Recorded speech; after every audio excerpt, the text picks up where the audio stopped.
Second race on the programme at Happy Valley has been reduced to just the 10 runners now with the withdrawal of Great Treasure, who's pulled up a little bit late. He actually ran on the weekend, Great Treasure, but doesn't go around here. This is a Class 4 over the 1650. Fast pace, a two-time course and distance winner.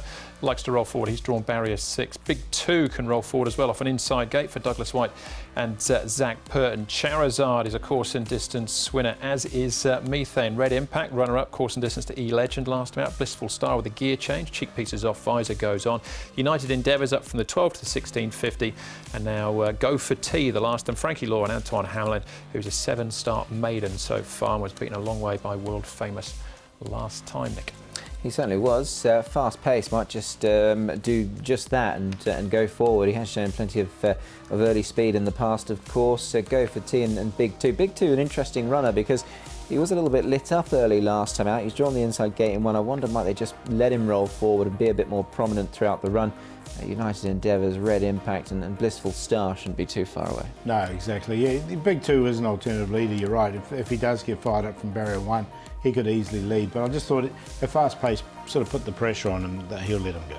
OK, well, we'll have a look at fast pace in a moment. We'll start off here, though, with Blissful Star. Hasn't been too far away in his starts to date. Karis Teaton rides him. Nick caught up with him. He gets a gear change as well.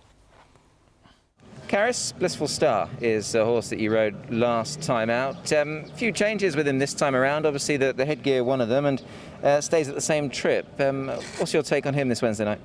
Yeah, Nick, he ran a good race last time. I thought he got a nice position from the outside gate, and I just felt that throughout the race he kept losing his focus, especially around the last turn.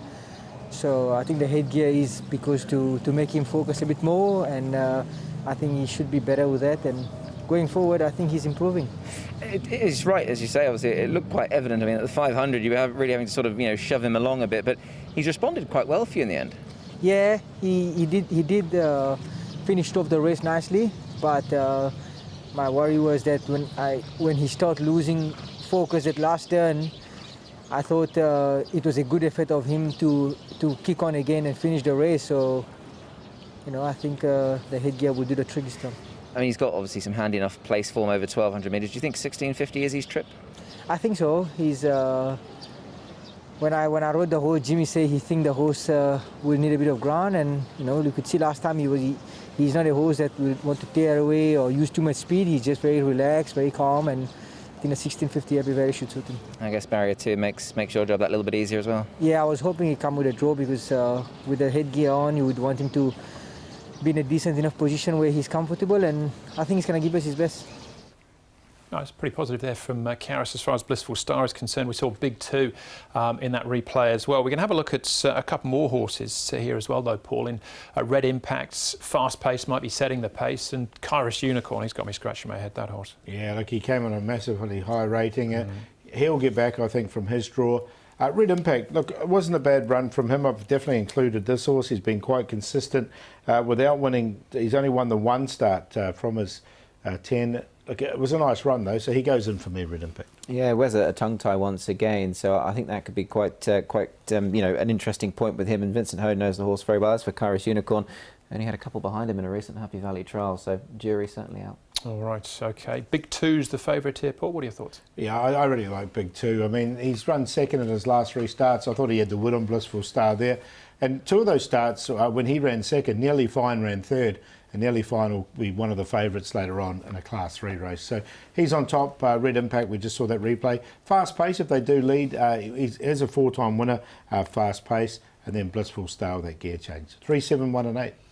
Yeah, I've got Big 2 on top here. I've always liked him as a horse. He's very lightly raced for his age, and I just think he's putting it all together now. And he was that little bit keen last time, so hopefully he just settles that bit better, and they might just ride him a bit more prominently, I fancy, as well. Blissful Star, certainly positive to take there from listening to Karis. I think he can run a nice race with the change of headgear. I've thrown Charizard in for third. He's not too badly treated on his current mark, and Red Impact goes in as well. 3, 8, 4 and 7 for me. Clean sweep then for Big 2. I think he's probably the one to beat as well. But fast pace, good price there, isn't he, at the moment? 17 and 4.8. That's race number 2, a Class 4 over the 1650.